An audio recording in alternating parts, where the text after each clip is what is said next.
Nitinol. Nitinol is an alloy made from nickel and titanium. The material can be stretched by about 8%, yet when the force is removed, it will return to its original length. This property is known as superelasticity. A metal like titanium or steel will not show this superelastic behavior. Uses of Nitinol. Nitinol is used to make frames for spectacles and sunglasses. It is also used to make cell phone antennas. As Nitinol is very flexible, this reduces the likelihood of damage. In surgery, Nitinol needles show much greater flexibility than steel needles. They can be used to accurately locate breast tumours, making surgery less invasive.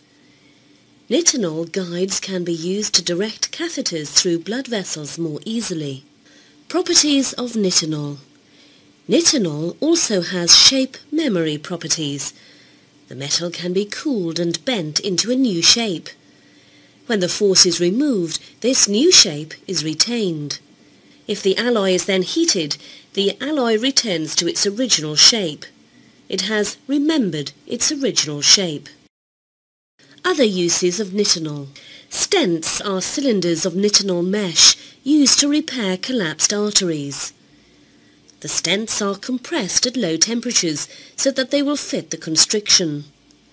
On warming, they expand, holding open the artery. The great advantage of using Nitinol is that the expansion force exerted on the artery is small.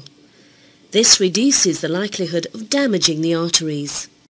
Nitinol is now being used to make dental braces for the same reasons as it is used to make stents. As the brace warms up in the patient's mouth, it contracts to its initial pre-stress state.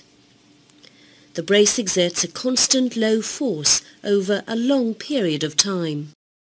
This reduces the likelihood of dental pain and also the need for constant readjustments to be performed at the dentist.